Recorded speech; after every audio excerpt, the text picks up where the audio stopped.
Tertúlia. Meu boa tarde para todos e todas. Hoje é dia 2 de julho de 2011, sábado. O verbete é o 1978, 4 páginas, 42 logias e 13 máximas. O tema é mecenatologia. A especialidade é interassistenciologia.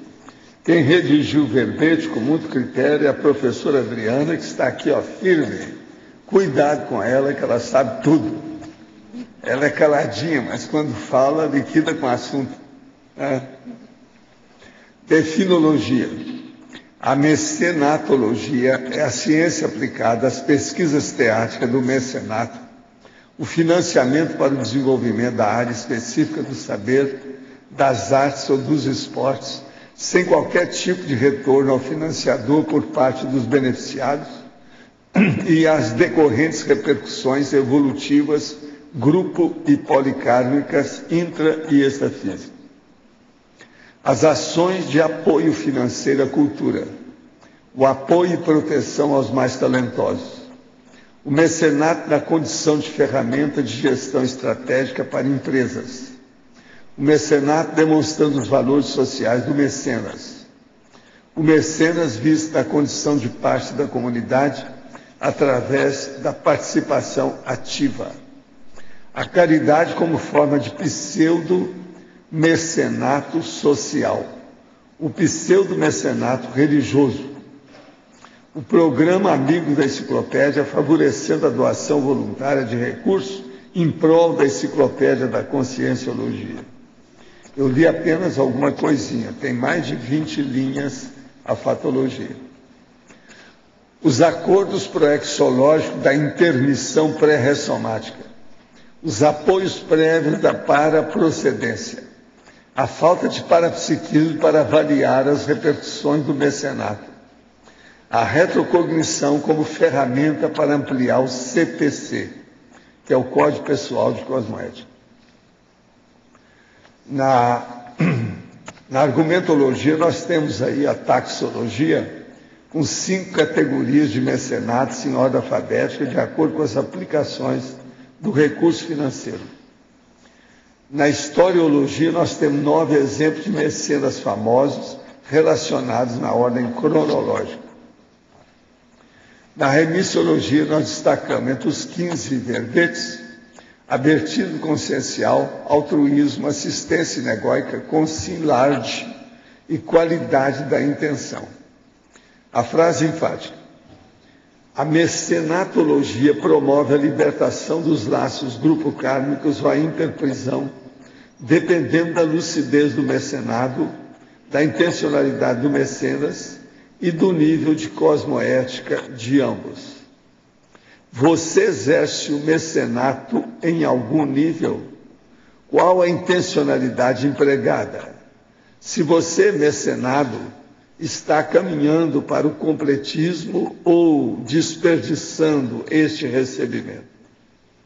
A bibliografia específica tem uma fonte. Questionamento. Nos últimos 2 dias tive dificuldade com a TENEPS.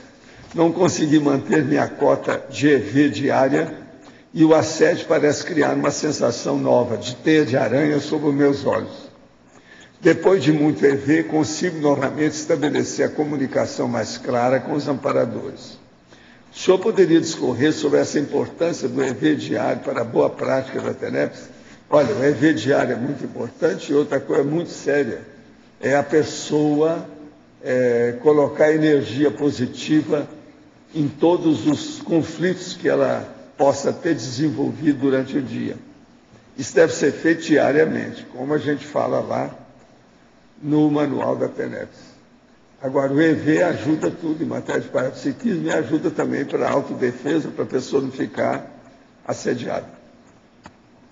Outro, embora tenhamos muitos colaboradores, doadores financiando inúmeras áreas do programa das artes e esporte, ao modo do programa de amigo da enciclopédia, em comparação com muitos outros países, o mecenato aqui realizado é pífio, tendo medo de o dinheiro estar sendo desviado para outros fins ou um dos principais obstáculos.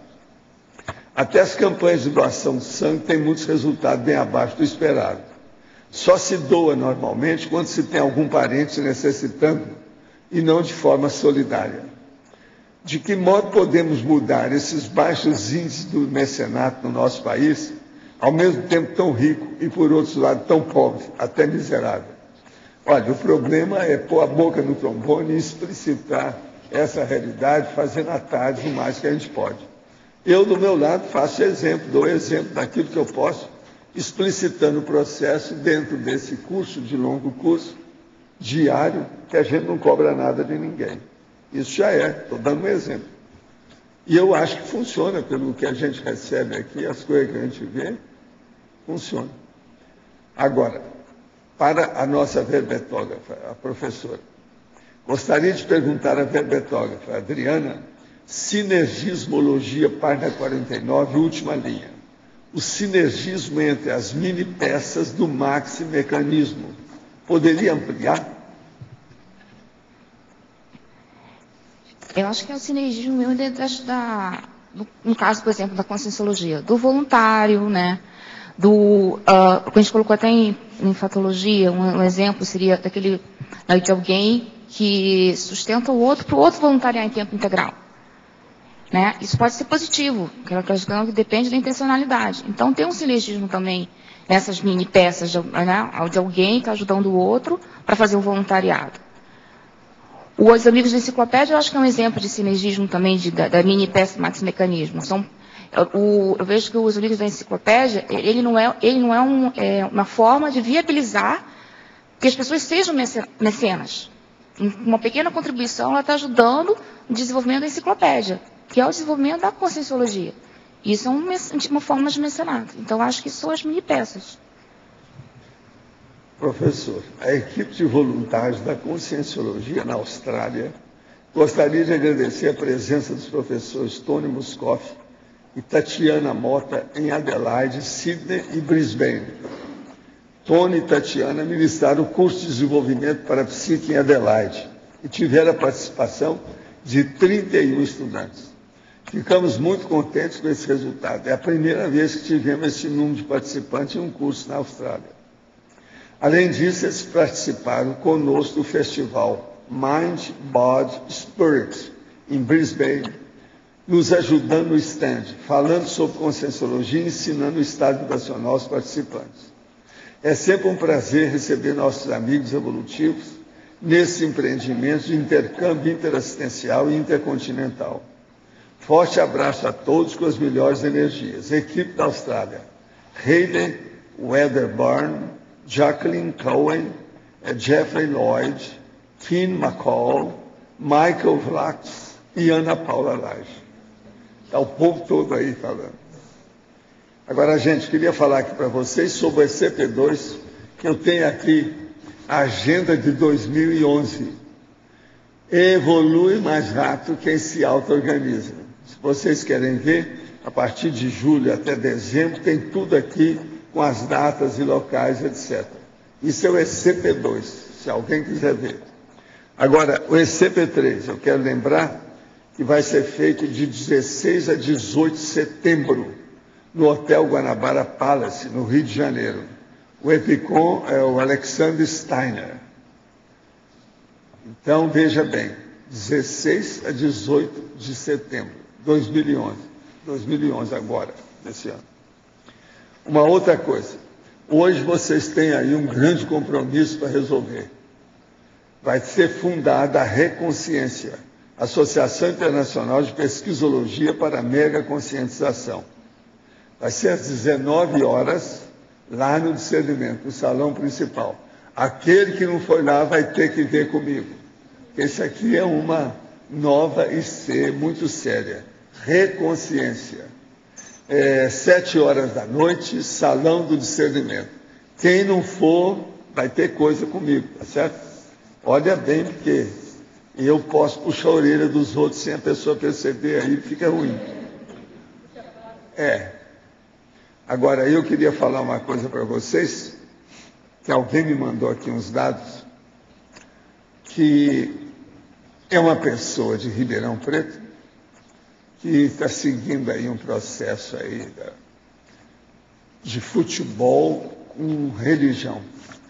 Então, a turma do Santos, o elenco do Santos, que é o atual campeão paulista de futebol, foi visitar, através de todo mundo, o Lar Espírita Mensageiro da Luz, que faz assistência à paralisia cerebral. Visivelmente constrangido, o técnico Dorival Júnior tentou convencer o grupo a participar da ação de assistência. A maioria ficou dentro do ônibus e não desceu, porque o lar era espírita. Agora, só foram lá o Felipe, os jogadores. Felipe, Edu Tracena, Arouca, Pará e Wesley. Todos os outros ficaram lá dentro. Agora,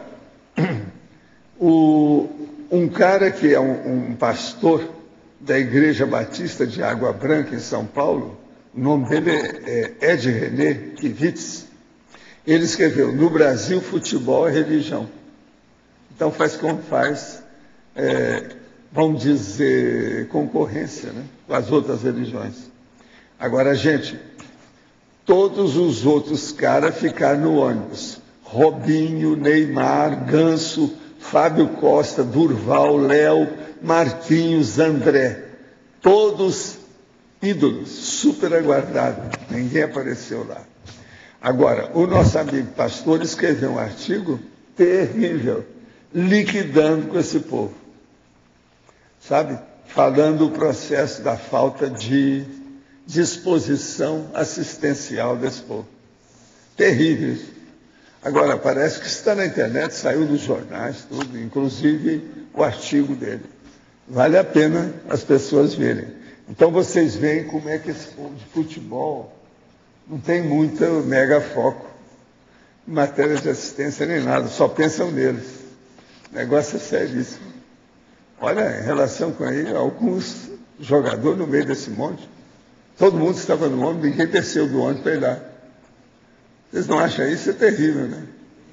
Agora, ficou tudo marcado.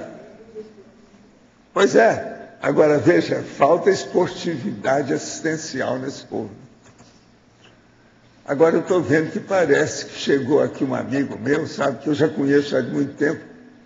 O nome dele é Elisa, e parece que ele está com a excelentíssima dessa vez. Até que, enfim, ela apareceu. Já colocaram um tapete arco-írico de todas as cores para ela? Eu estou com você e não abro. Viu? Com Lisas não tanto, mas com você eu estou. Lisas não, porque devia ter aparecido, não apareceu. E outra coisa, toda vez que ele fala que vem aqui, acontece alguma coisa. O avião lá estoura por causa do vulcão, o outro ele vem. Vocês foram para Curitiba e depois vieram de ônibus de madrugada? Quer dizer que nem dormiram ou dormiram no ônibus? Dormiram no ônibus. Ah, então tá. Sabe? Primeiro ele quis vir. Foi ao aeroporto, chegou lá, o aeroporto estava fechado por causa da cinza. Sabe? Agora, olha, é muito bom isso aí, você estar aqui, pelo seguinte: as cinzas começaram a sair novamente para os ares de ontem. E outra coisa, aqui nós temos uma opção de gente que está tossindo, está com processo de faringite, tudo devido à sílica do vulcão, aqui em Foz. O povo viu a cinza, a poeira do vulcão em cima dos carros aqui em Foz. Eu estou evitando sair de casa e ir lá na cidade, só para não entrar nisso, porque eu comecei a tossir também, me deu alergia. Não é engraçado isso? De modo que parece que vocês estão ótimos. Agora ela, por favor, hein, vamos fazer tudo que a gente pode aqui para fazer com que ela se sinta em casa. Agora, eu não sei, o que vocês fizeram com os filhos? Quem é que está cuidando deles? Vocês vieram sem eles? Quer dizer que é férias de fim de semana, é isso? Mas quem é? Tem alguma avó, alguma... quem é que está cuidando? Até a avó e o tio, né? Então tá bom. O tio que já é casado cuidando. Então quer dizer que vocês estão... Já telefonaram para lá para explicar alguma coisa? Várias vezes. Agora você sabe, com o celular na mão, toda hora tem telefone, né? Não precisa ir ao centro telefônico. Mas olha, nós estamos muito felizes de ver esse casal aí. Eu vou pedir a vocês para dar uma salva de palmas para eles.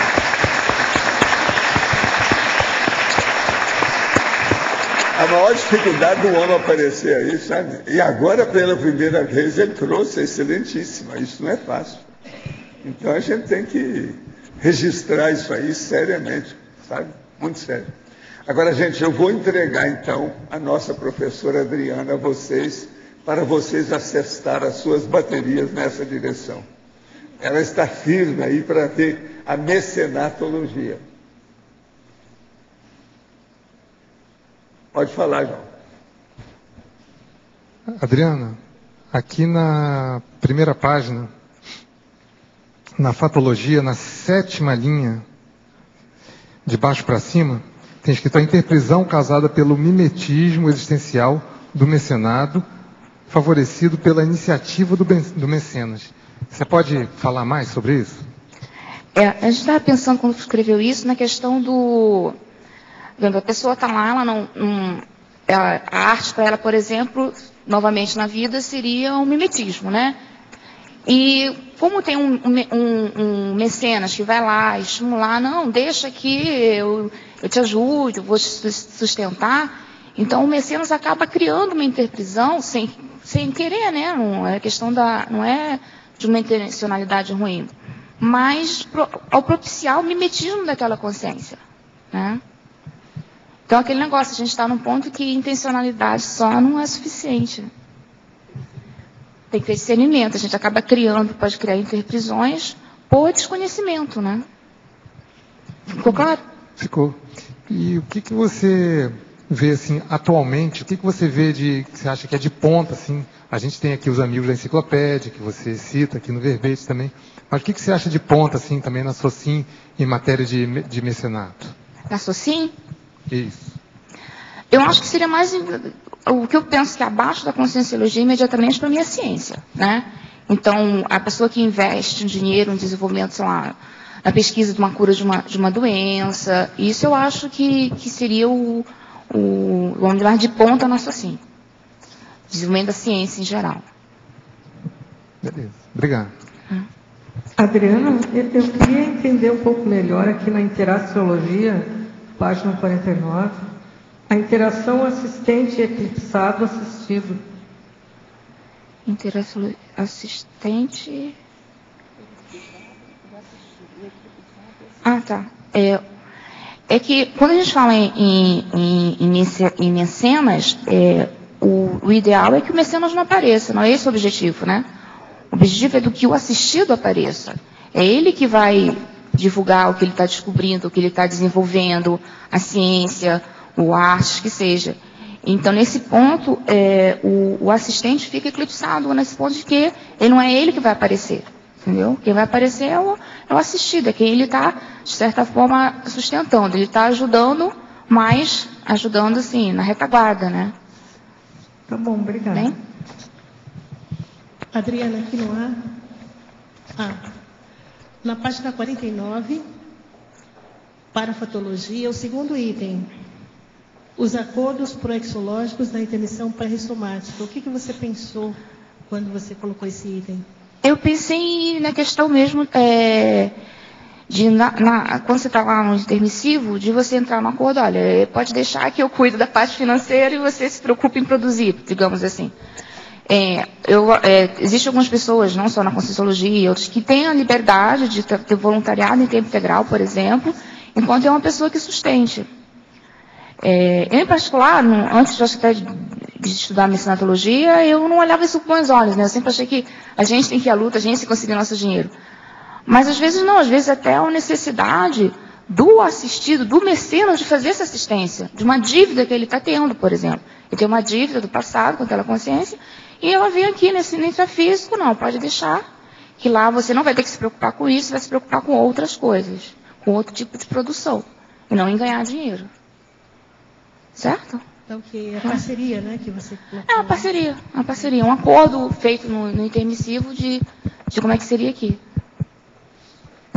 Na página aqui 48, no patologia, a 7ª linha de baixo para cima, depois pula para a 6ª, a interprisão causada pelo mimetismo existencial do mecenado, favorecido pela iniciativa do mecenas. Isso foi o que a gente explicou na pergunta que enviaram lá pela internet, que o exemplo que eu dei foi da pessoa está vindo trabalhando em várias vidas na mesma área. Aí ele chega numa vida, não, é para fazer uma coisa diferente. Mas aparece o mecenas que incentiva ele a fazer a mesma coisa. Então, ele está incentivando ele ao mimetismo. Então, você acaba criando uma interprisão sem querer, né? Naquela ânsia de querer ajudar o outro, com boa intenção, não, vou te ajudar, você a progredir nessa área. Mas que para aquela consciência, naquele momento evolutivo, não é ideal que ela trabalhe naquela área, em sim outra. Assim, o mimetismo negativo. O mimetismo negativo. Adriana, aqui no B, Neida. Na página 48, patologia, na 8ª linha de baixo para cima. A falta de criticidade do mecenas na escolha do mecenado e da área a financiar. Depois, na 11ª linha, você colocou a falta de qualificação de intencionalidade do mecenado ao aceitar o financiamento. Queria que você fizesse um comentário a respeito desses dois. Uma das coisas, eu acho que assim, o que a gente, por exemplo, nosso aqui, se eu tenho hoje um recurso financeiro, eu vou estimular alguém a fazer arte? Tá? Assim, acho que é uma questão de discernimento de quem que tem. Não, acho que vamos fazer ciência. Eu acho que a gente, por exemplo, nós, então, nossa tendência hoje em dia é que a gente não, vamos estimular a pessoa a produzir um livro dentro da Conscienciologia, divulgar, já que a gente considera a Conscienciologia ciência das ciências. Né? Então, assim, tem aquele discernimento de que área você vai investir o dinheiro que você tem. E em quem também? Aquele negócio de você estar causando interpretação ou você está se liberando. Então, para quem você vai também dar esse investimento? Porque não é só por escolher a área, por exemplo, vou escolher que eu vou ajudar alguém a publicar um livro. Mas tem pessoas que elas precisam ganhar o dinheiro para publicar o livro. Faz parte da necessidade evolutiva delas. Então, é esse discernimento que seria o ideal, né? Que aí é só com parapsiquismo, que você consegue discernir para quem você vai dar, o quanto você vai dar. E por parte do mecenado, é dele aceitar também. Qual é a intenção que eu estou aceitando? Eu quero aceitar porque eu vou ter vida boa, não tenho que me preocupar. Não, peraí, mas se eu aceitar, eu estou piorando a minha interprisão, eu vou ficar devendo. Então, tem um outro lado. Eu vejo assim, eu sinto muita dificuldade de aceitar dinheiro. Doar nem tanto, mas aceitar. Até começar a compreender que, às vezes, também, o outro tem a necessidade de doar. É a questão da interassistência, né? Me perguntaram por que o verbete não é assistenciologia, interassistenciologia. Porque parece que só o mecenas que está doando, mas a necessidade de doar, quem está recebendo está fazendo assistência. Ficou claro? Obrigada. Agora aqui, para você. Na última linha da fatologia, página 49, poderia nos explicar o pró-mecenato prioritário? É isso que a gente estava comentando sobre o que é prioritário no mecenato, né? Em que área de investimento que vai fazer, que área de desenvolvimento, né? O mecenato, vou fazer um pró-mecenato para a área artística, esportiva, ou para a ciência, ou para a conscienciologia, educação, isso. Então, assim, qual é aquele que é mais pró-evolutivo, né? Em efeitologia, o efeito da valorização da imagem do mecenas. Notei que esse verbete foi um dos últimos da lista a ser escolhido. Poderia isso ser indício do pouco interesse que esse tema tem no nosso dia a dia, em um país em que pouco se fala e faz nesses termos? Eu acho que, assim, pelo menos aqui, com a votação do pessoal, é que primeiro as pessoas não sabiam que era mecenatologia. Né? Assim, tem que lembrar que é de mecenas. Mecenatologia é neologismo da Conscienciologia, né? A gente está até discutindo isso, a gente não encontrou, só encontrou na enciclopédia da Conscienciologia. Então, ninguém sabia nem o que era mecenatologia. Então, como é que as pessoas vão votar numa coisa que não sabe o que é? Acho que isso é... E uma coisa que talvez tenha sido uma dificuldade minha. Eu não conseguia ver qual era a assistência que esse verbete podia fazer. Esse eu tive uma dificuldade. Então, isso também, se eu não consigo ver, como é que os outros vão conseguir também votar e ver que esse vai ser assistencial? Então, agora, depois que eu comecei a entender da questão da interassistência, que a gente não é aquela coisa grande que a gente pensa de mecenato, vai sustentar a pessoa pela vida inteira, né? Pequenas ações são consideradas mecenato. O assunto é mais complexo. Né? Isso. Você chegou a essa conclusão. Isso. Treinar o EV e sentir muito o Corona Chakra significa que estou desenvolvendo o quê, especificamente? Está desenvolvendo a sua inteligência. Sei que é o processo energético, mas seria a expansão da consciência? Óbvio. E a região temporal, senti-la muito, significa o desenvolvimento da clareaudiência? Varia. Aí precisa de ver a sua sinalética. Olha a sua sinalética, às vezes vai esclarecer mais o assunto. Para a professora verbetógrafa, poderia correlacionar página 49, parafatologia, iniciando na segunda linha. A falta de parapsiquismo para avaliar as repercussões do mecenato. Na terceira linha, o amparo de função. E na quarta linha, o assédio extrafísico promovendo o desvio de proex. Estava falando do questão do parapsiquismo, aquela história de que quem eu vou financiar, eu vou aceitar o financiamento, como que eu vou distinguir que isso, vou ter discernimento de que isso é pró-evolutivo? A gente se basear só nessa vida fica difícil. A gente tem que ter o histórico das outras vidas. Por que isso? Então, precisa do parapsiquismo para a gente avaliar na repercussão, né? Porque ao você financiar alguém para fazer um trabalho, até certo ponto, você pode estar ajudando na PROEX ou ajudando no desvio da PROEX. Mesmo dentro da Conscienciologia, por exemplo, eu ajudar a pessoa a escrever determinado livro, eu não quero dizer que só porque ela está escrevendo um livro dentro da Conscienciologia, significa que ela está na PROEX. Ela pode estar desviada. Qual o assunto do livro? Para ele tem a ver com aquele momento? É pro-evolutivo? Às vezes não.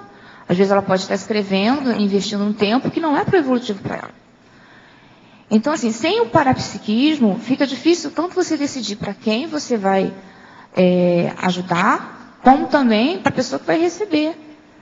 Será que ao receber dessa pessoa, eu estou piorando a minha situação, eu estou criando mais interprisão?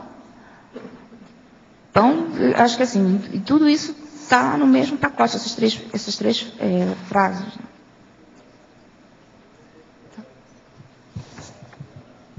Em cima. Poderia, por obséquio, ampliar ou dizer alguma coisa sobre aí na historiologia, o que fez cada um, assim, resumidamente, já que alguns a gente conhece pela história, mas outros aí, começando principalmente pelos papas, né?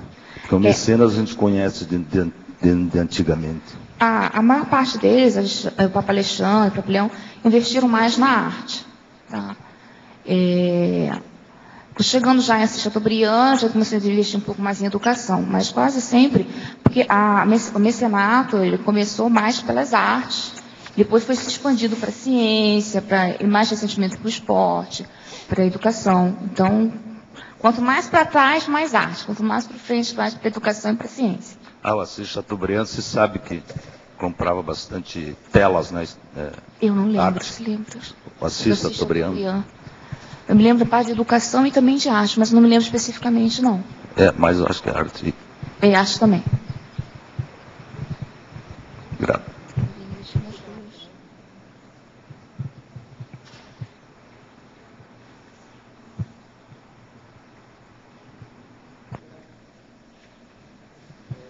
Aqui na página 49, em interaciologia, começando na primeira linha ali, você pode falar da interação assistente eclipsado, assistido, dentro do tema?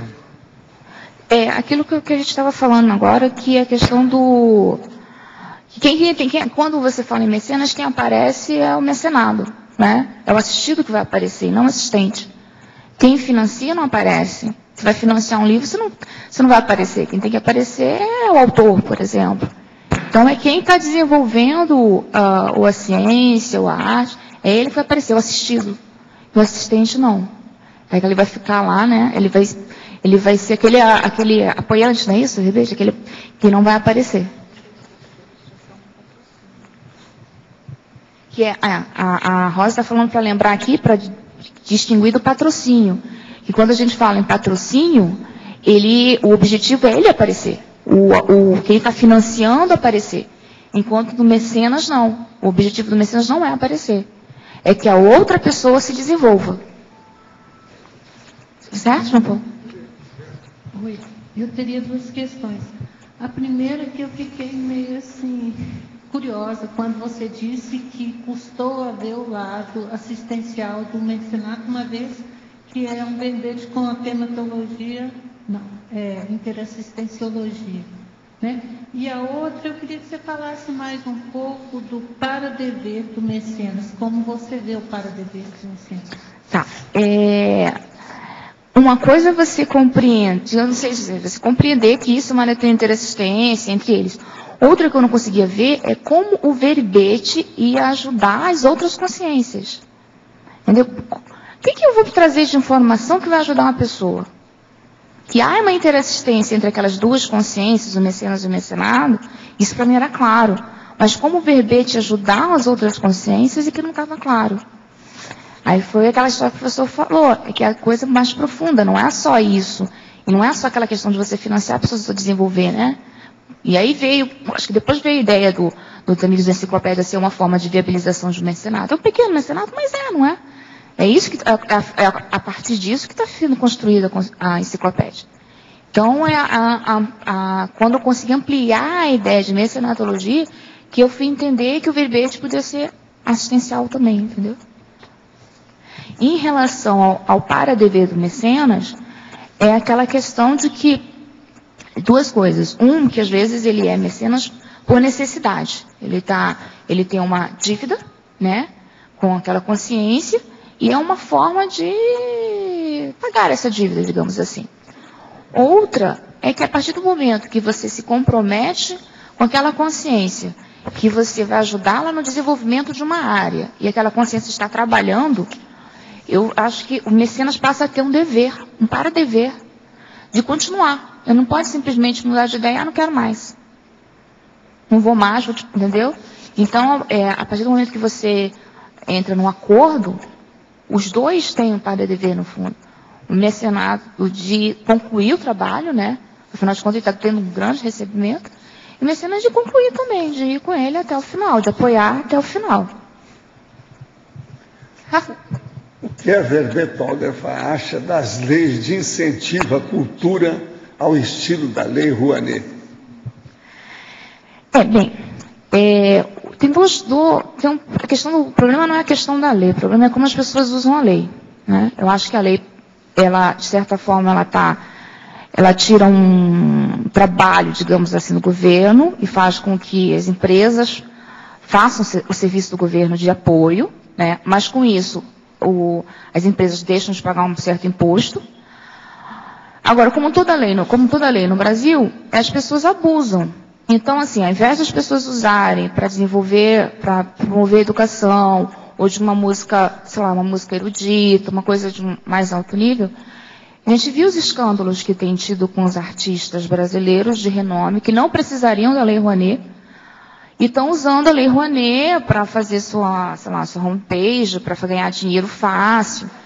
Então, sem citar nomes, todo mundo já sabe das histórias. Então, assim, a lei em si, eu acho que ela é positiva. O problema é como as consciências utilizam a lei, né? Uma coisa é o que está dentro da lei, outra coisa é o que é ética. Nem se fala em cosmoética, em ética mesmo, né? Então, é um mau uso da lei. Gostaria de saber se podemos incluir na mecenatologia a consciência especializada, não em financiar monetariamente, mas em criar oportunidades para que a outra ou outras consciências possam realizar seus objetivos evolutivos. Eu considero o ato de criar oportunidades positivas mais amplo que o próprio financiamento. Eu acho que desviaria um pouco da especialidade mecenatologia. Eu concordo que é mais amplo, concordo que é uma assistência ampla, mas eu acho que desviaria das especialidades de mecenatologia. Essa é a minha opinião. Agora, gente, eu queria aproveitar hoje que tem um amigo meu que está me ajudando muito aí, principalmente, ultimamente, e está completando os 17 anos dele. De modo que eu queria que vocês batessem umas palmadas para ele, que é o João Paulo Costa, esse cara aí que me ajuda.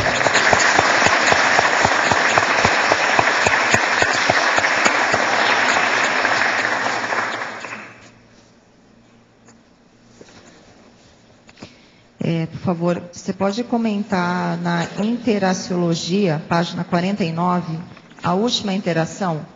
A interação saldo da FEP, saldo da conta bancária? A questão de... tanto do mecenas como do mecenado, né? O que faz um ter a condição financeira? Claro que tem toda... Nesta vida, né? Tem gente que já nasceu com boas condições financeiras, tem gente que herdou dinheiro. Então, isso tem muito a ver com a ficha evolutiva, né? Se a gente for pensar só nessa existência, muita coisa fica sem explicação. Mas por que essa pessoa tem esse merecimento de ter uma facilidade financeira, né? Porque, querendo ou não, somente para quem trabalha e voluntaria, a gente sabe que o tempo que desgasta, né, as preocupações de ter que manter a nossa vida financeira. Mas por que tem outras pessoas que não precisam? Por que tem pessoas que, mesmo sem ter recursos nessa vida, ganharam alguém, assim, entre aspas, para sustentá-los, para fazer um trabalho voluntário? Então, isso, assim, só pode ser, assim, na minha opinião, a ficha evolutiva, né? Ela tem um merecimento disso. Para ela poder focar, às vezes, não só o merecimento, às vezes até necessidade também. A pessoa, às vezes, tem necessidade de foco dela, não, nessa vida eu preciso só voluntariar, eu preciso desenvolver minha assistencialidade. Eu não posso me dar o luxo, às vezes, até de me preocupar com a parte financeira, entendeu? Então, acho que isso explica porque certas pessoas teriam o merecimento de ser um mecenado, né, de receber isso, esse apoio. Adriana, duas questões. A primeira, não sei se caberia aqui na fatologia AIC, AIEC. Teria que fazer um estudo, não sei se caberia aqui, mas talvez sim. Sim, acho que sim. E a outra questão é, na sua opinião, qual é o principal aprendizado ou a necessidade que a pessoa tem que desenvolver para se tornar um mecenas e para se tornar um mecenado? A questão do Maldecta, né, daquela coisa de você aprender a doar, né, isso eu acho que é importante. E aprender a doar sem esperar resultados, que eu acho que a gente colocou aqui até em fatologia, que para mim, pelo menos, a parte difícil, né? Você vai pegar alguém, você vai ajudar ela, sei lá, a estudar, a crescer, e a pessoa não cresce, não estuda, não produz. Então, assim, você doar sem esperar resultado da outra consciência. Eu acho que essa é a parte mais difícil, né? E do lado mencionado, é de você não... Uma coisa é você receber e se sentir grato. Outra coisa é você receber e se sentir em dívida. Porque quando se sente em dívida, a relação é diferente, né? Você meio que acaba se subjugando com quem te ajuda. Então, esse também, para mim, é difícil essa separação de gratidão com sentimento de dívida. Eu acho que o aprendizado é da gratidão. No caso do mecenado, para ele ter essa sensação de gratidão, ele também precisa ser uma consciência large?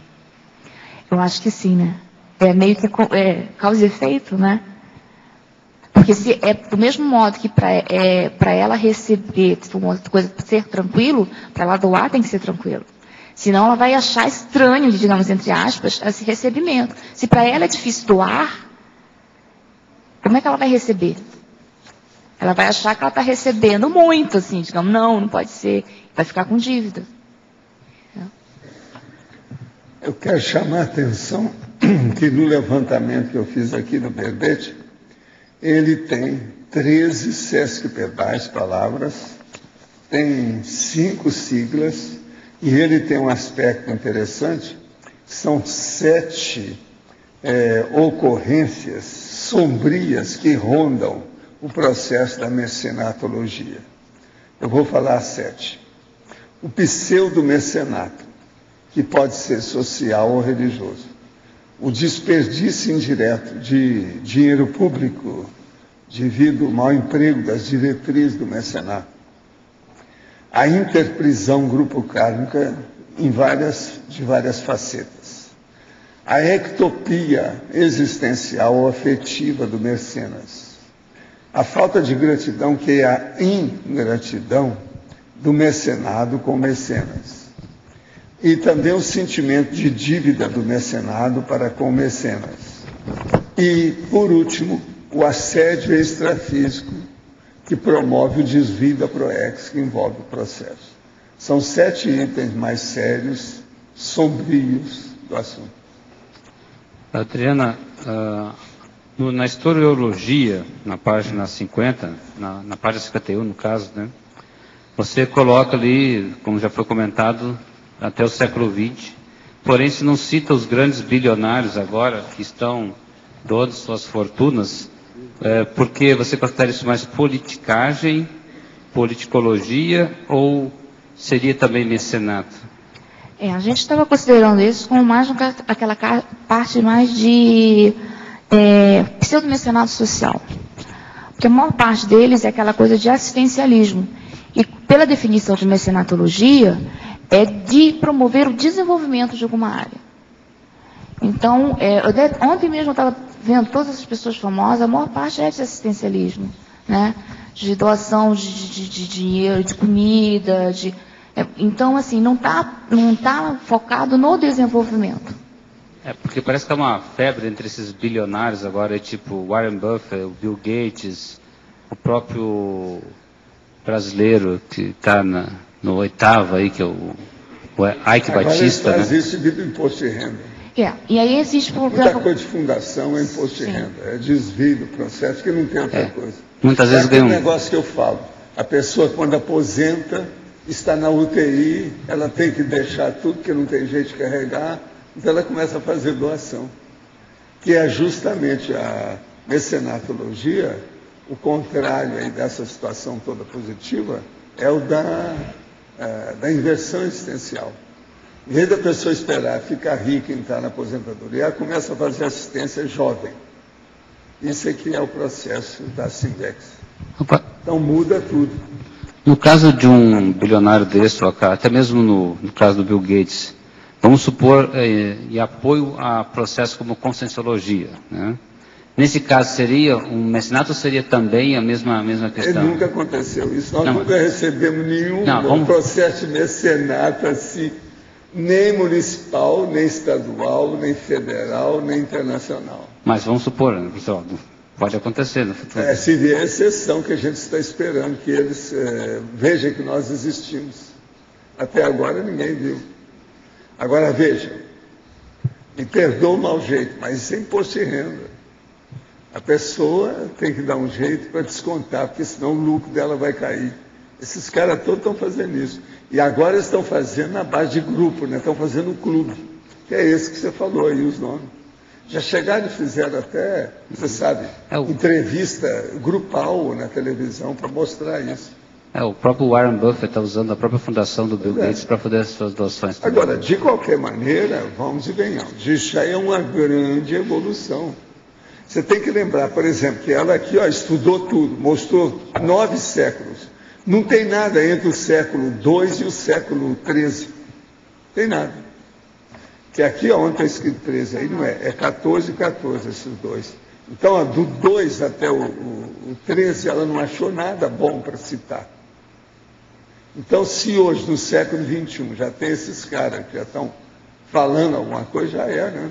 Mesmo com o imposto de renda e tudo isso, é alguma coisa. Agora, gente, pensa bem. Uma pessoa que tem 20 bilhões de dólares. Isso é uma loucura. Só de ter esse dinheiro já é um assédio. Não, raciocina. Tanta gente precisando, passando fome, país da África, gente inculta, apedeuta, ignorante, que precisa de escola, precisa de assistência. Como é que é?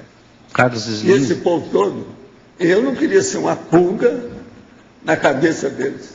O mais rico hoje tem 74 bilhões de dólares, né? Pois é, então, não, mas agora pensa, 20 bilhões de dólares.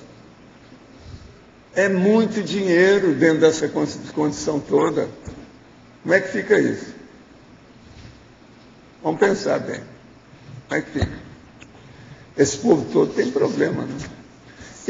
Vocês sabem, eu fiz experiência com isso, porque os próprios amparadores me falaram para entrar em contato com isso. E realmente, eles mesmos acabaram mandando. Eu conversei com vários milionários nos Estados Unidos, dei indicação das coisas. E outra coisa, homem e mulher. Isso aqui é engraçado. Agora, todos eles são agitadinhos. Eu nunca vi nenhum que fosse mais ou menos assim, tranquilão. Tudo é agitado. Ele está aí, mas está esperando um telefonema, não sei o que vai acontecer isso, vai acontecer aquilo, não precisa ver como é que está o processo da Bolsa, aquilo, não, um negócio do outro país, do outro continente, aquilo, tem.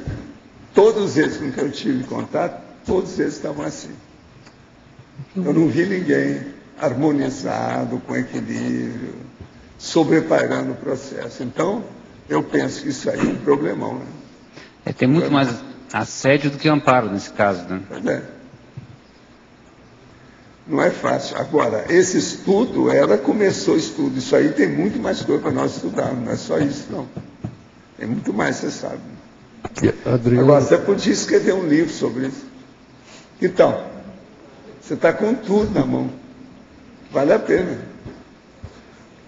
Agora, muitos de vocês foram mecenas em outras vidas. Só que tem que era mecenas assim, michuruquinha, que não aparecia muito. Por isso que não ficou na história. Mas muitos vocês fizeram assistência aí, sem dúvida alguma. Vocês têm todo a cara, é a sua cara. Sabe como é que é? Está bem dentro ali do processo. Já você viu que tem uma pessoa aí, junto com a Excelentíssima, lá de Brasília. Viu? É bom avisar para os brasilienses que nós temos aqui. Ó. Ah lá, mais um brasiliense, é bom saber que vocês estão aí. Saber da turma de Brasília. Mas pode falar, João. Professor, por exemplo, esses multimilionários aí, assim, por exemplo, digamos que ele ainda está novo, ainda não tem 40 anos, qualquer coisa assim, e tem muito dinheiro assim. Tem ao mesmo tempo, tem um monte de gente que depende dele, um monte de coisa. Qual é o primeiro passo se ele realmente faz uma reciclagem e perspectiva tudo isso? O que ele tem que fazer? A primeira coisa é ver a consciência dele. Como é que ele chegou até ali? Se ele recebeu aquilo, se as condições vieram assim. Por exemplo, esse que é o mais rico aí do Brasil, aquilo foi o pai dele que fez, passou para ele. Então isso aí ele tem que ver a responsabilidade dessa história. Agora, segundo, depois, o que ele está fazendo de aplicação disso? Porque não adianta vir falar que precisa de aumentar, que é isso, que é aquilo, fazer aplicação de aumento. Não. É preciso fazer aplicação do dinheiro em favor da humanidade. O que foi feito? É lógico que às vezes é justamente isso que às vezes a pessoa está tentando fazer. Através da própria indústria ela pode estar ajudando a humanidade. Mas isso é preciso examinar. Agora, terceiro, é ver se tudo isso está bem priorizado. Se a priorização é razoável. Essas três coisas é que eu acho sérias. Para a pessoa ter um pouquinho de paz na hora que ela vai dormir. Principalmente depois que ela for dormir, o sono da dessoma. Para não dar melex depois. Eu quero dizer para vocês que eu já encontrei cara que está com a melex e que foi ultra rico por aqui. Eu já vi isso tudo. Fora do corpo. Essas coisas tem. Então, dinheiro não dá como nexo elevada para as pessoas, não. Só pelo dinheiro, não. Pode dar tanto uma comunex elevada quanto a paratosfera. Isso varia muito. Tem que ter muito cuidado com isso. Agora, o ideal é não dar tanto valor para o dinheiro. O que a gente nota é o seguinte: todo mundo que começa a ter bilhões, ela já fica um pouco escravizada ao processo do cifrão. Entende? Isso aí não é bom, né? Você se escravizar o dinheiro, não vale a pena. Entende? É um domínio muito espúrio, ruim, não é bom. Aí, mas digamos assim, então ele faz um balanço da própria vida e vê que está tudo mais ou menos ajustado. Talvez seja uma herança de família, alguma coisa. Mas ele tem muito dinheiro, muito mais do que ele precisaria para 1000 vidas. O problema é esse. O que ele pode começar a fazer? O que ele vai fazer com isso enquanto ele está aí vivo? O que vai acontecer depois que ele dessomar? Isso tudo fica aí, porque são resultado dos esforços, dos atos dele. Então, esse negócio de ser bilionário não é fácil, não.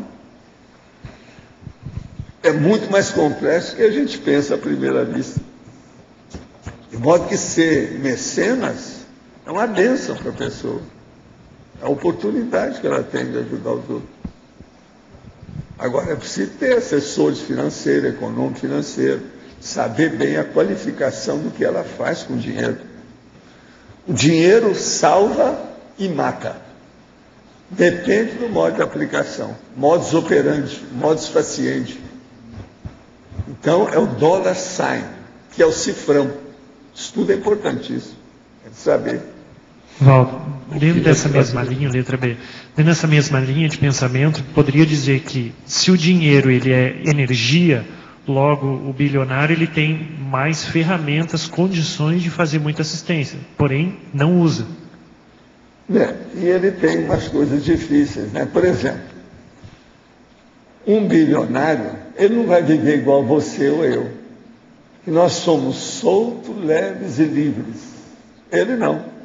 Ele já vai pensar em maior nível de segurança, uma opção de coisa nesse sentido.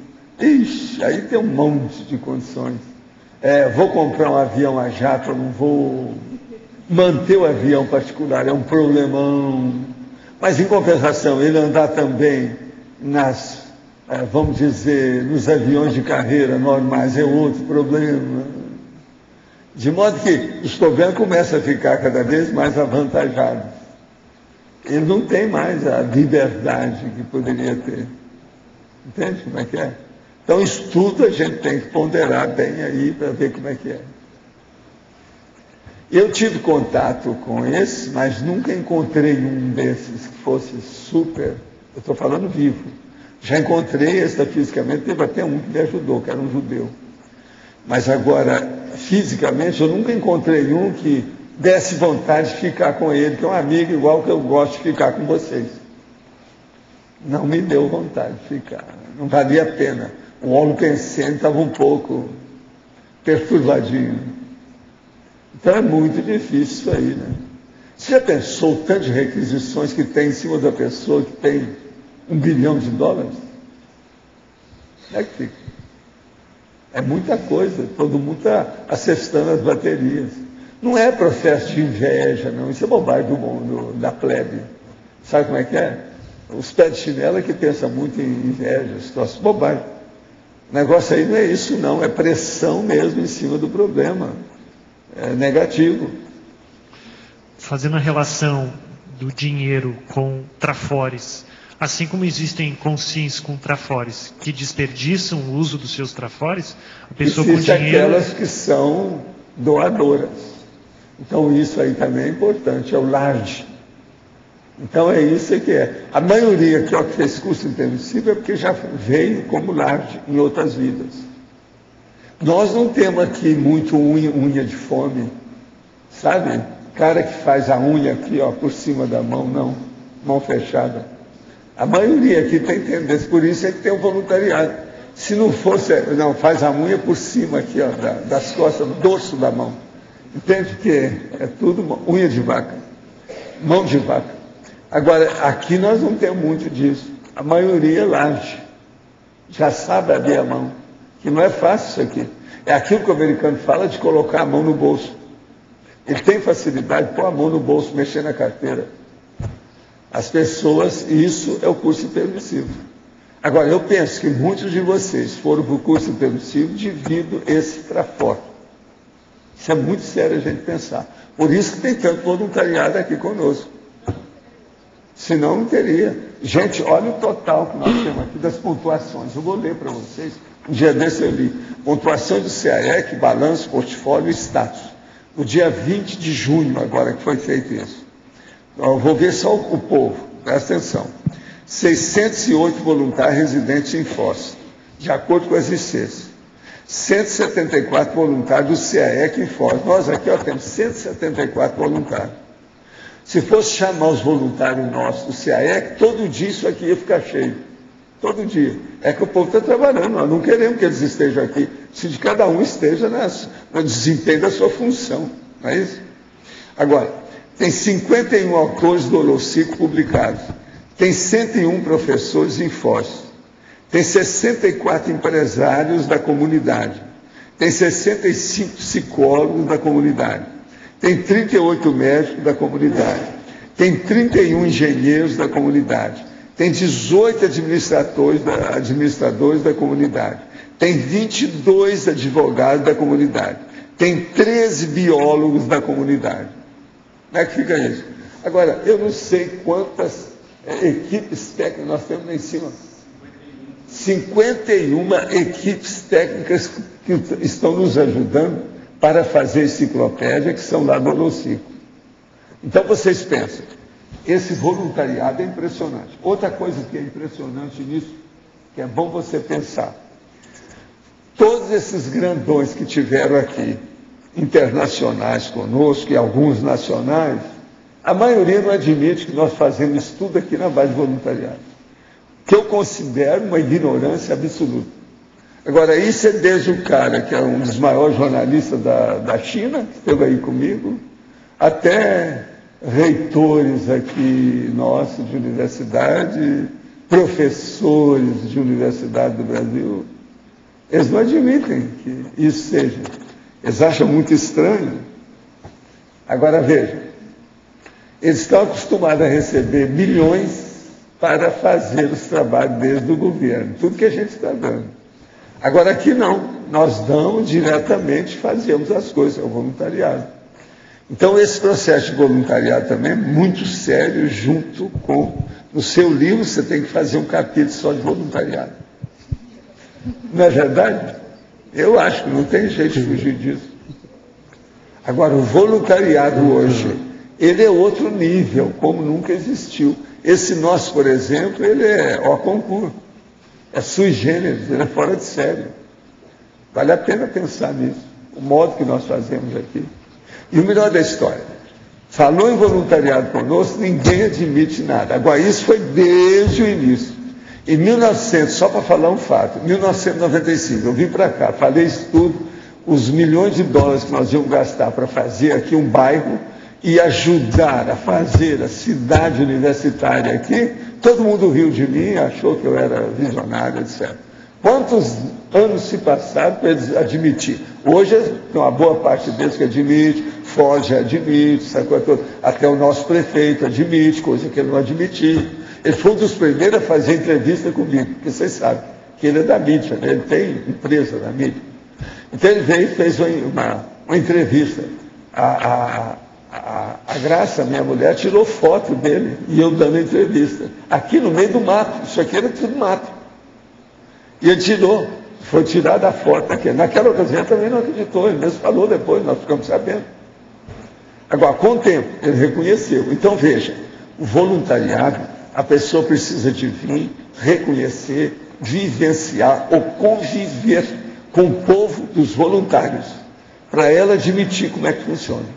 A maioria não admite isso até hoje. Vocês veem como o processo político, econômico, financeiro é difícil dentro do capitalismo selvagem que nós vivemos. É muito difícil. Então o voluntariado tem sua razão de ser sério. Agora, para entender isso, é conviver. Sem convívio, eu acho realmente difícil. E a prova está aí, né? Todos esses fatos que aconteceram conosco.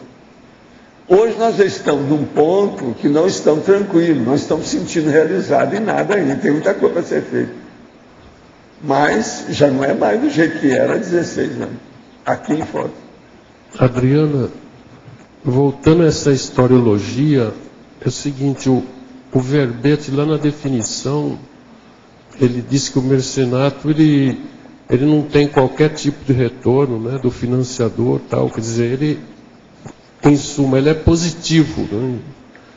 Embora o verbete seja neutro, porque aqui tem coisas pseudo-mercenatas, sei lá, mas nesse caso da historiologia, são todos casos, vamos dizer assim, positivos, você pesquisou, porque aqui tem papo, tem gente aqui dos Médici que mexeram com o poder na Itália, tem Maurício de Nassau que mexeu com o poder, Pombal, Pedro II, Assis Chateaubriand, que foi da mídia, importante.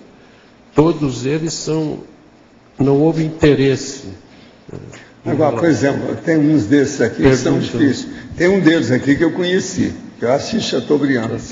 Então, lá em Uberaba, ele fez uma vez um negócio que eu nunca pude esquecer.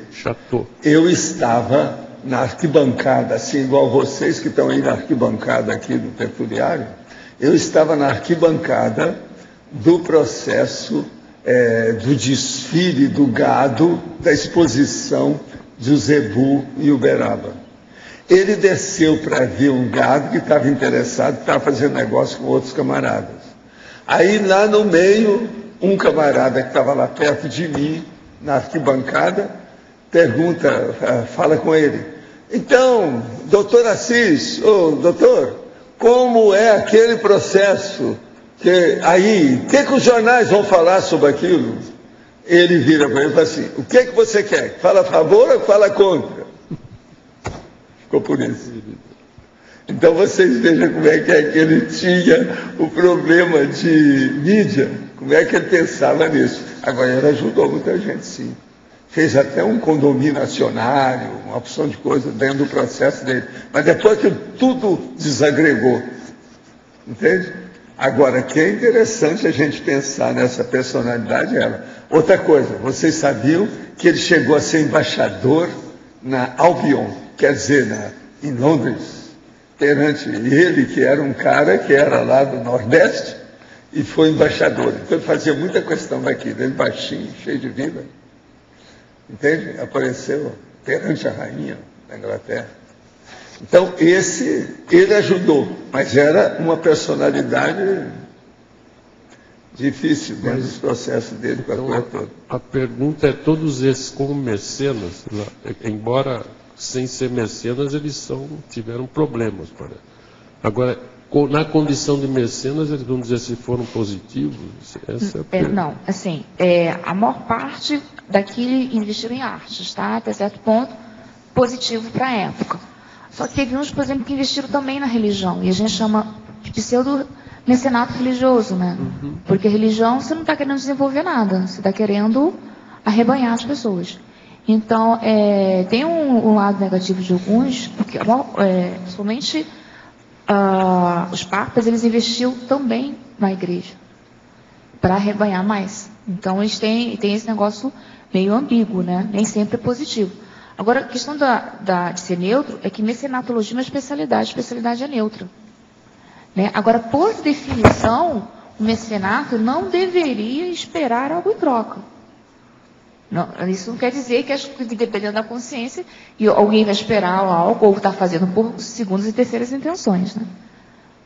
Porque tem coisas aqui, se fala até em lavagem de dinheiro, que eles podem usar esse negócio de mecenas. Sim. Mecenas como lavar dinheiro, disso, daquilo, mas nesses casos aqui, vamos dizer, então, que o verbete é neutro, não há dúvida nenhuma, mas eu estou dizendo, esses casos... Dom Pedro II foi um grande cara, hein? O Dom Pedro, que eu não sei também...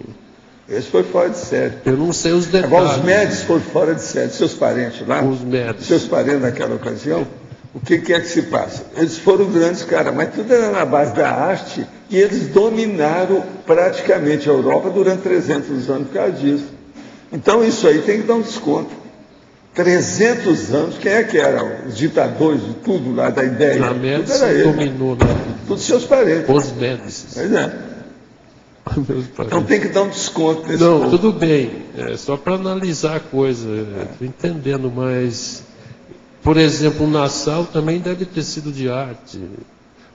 O próprio Assis Chateaubriand pode ser. E como mecenas ele teve até boa intenção. Eu não estou... Talvez aqui o pessoal teve até boa intenção. Eu não sei os Marquês de detalhes. Pombal foi aquele que abriu os portos do Brasil. Né? Abriu os portos. O Nassau foi arte e ciência também. Estudei um pouco da biografia dele.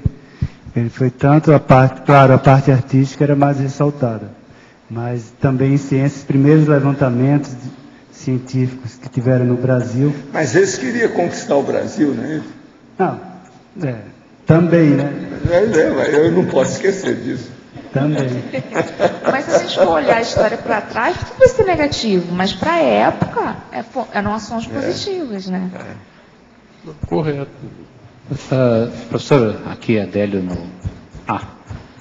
nesse caso dos grandes projetos que a gente está tocando, tipo o Mega Centro Cultural, a produção dos filmes também, tipo Cristo Espera por Ti, Vamos ver o que vai dar com isso. É a primeira vez que nós vamos entrar assim no macroeconomia dentro da assistencialidade. Vamos ver o que dá. Você acredita que possa surgir um tipo de um mecenas? A própria Lei Rouanet, nós vamos entrar nisso. Entende? Para fazer o Mega Centro Cultural. Assim, o mecenato, a rigor, ninguém deveria conhecer, porque ele não pode exigir nada em troca. Ele não está fazendo para aparecer. Mas nada impede que tenha dinheiro. Isso que na prática isso não funciona. Não, eu sei que na prática hoje não funciona. Hoje em dia, aqui, o maior pé de chinelo escondido, de uma hora para outra, né? Ele vai no, como é que é, BBB, aqueles negócios que tem, e fica. Outra hora, ele é bom da perna esquerda para chutar no gol, pronto. De uma hora para outra fica célebre. Isso aí, hoje em dia é muito difícil. 15 minutos de celebridade, todo mundo merece. O que eu entendi, assim, até pela ajuda até da própria Adriana, é que assim, a grande diferença é que, por exemplo, no mecenatologia você não tem produto nenhum para vender da empresa. Por exemplo, a empresa vai ser... Não, ele tem um produto para vender. Mas é diferente... Dólar sign, money. Não, eu sim, mas assim, ele dá aquele dinheiro para o desenvolvimento. Mas naquela ação dele dar, ele pode até ganhar lucros, vamos chamar assim, lucros sociais. Sempre indireto, assim, não. Indireto é sempre ganha. Mas assim, naquela ação dele dar aquela, de fazer aquele mecenato, ele não está vendendo, por exemplo, tênis, pela minha experiência, não está vendendo esse povo, uma bicicleta, não está fazendo divulgação de marca. Só para você ter uma ideia, minha experiência com esse povo, eu vejo que é impossível a eles ficar clandestino dentro dos processos de assistência. Eu vi isso nos Estados Unidos, não tem jeito. Então isso aí, você tira o cavalo da chuva, porque não dá. Sabe, o negócio aparece cedo ou tarde. E hoje em dia é o seguinte, segredo é uma bobagem, né? Isso não existe mais. Olha o Wikileaks, olha o que é que está fazendo aí. Tudo vem a público.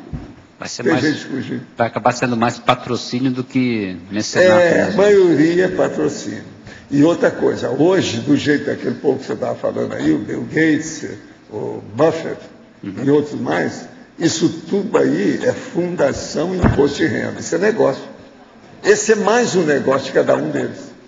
Mas, por exemplo, olha, tem esse patrocínio de jogador, por exemplo. Que aí patrocínio, se uma empresa, por exemplo, Nike, vai patrocinar um jogador, aí o jogador tem que usar o tênis que ele coloca. E aí, a hora que aparece aquele jogador, está fazendo propaganda. Então, aquele jogador que está sendo pago por ele é um garoto propaganda dele. Isso não deve acontecer com o mecenato. Agora, só para vocês terem uma ideia, isso aqui é um livro que Pois é, por isso que eu estou falando, isso não é mecenato. Tony Júlio, eu já falei, esse livro aqui ele escreveu o ano passado. Chama O Mal Ronda a Terra. Um tratado sobre as insatisfações do presente. Ele é aquele autor do pós-guerra.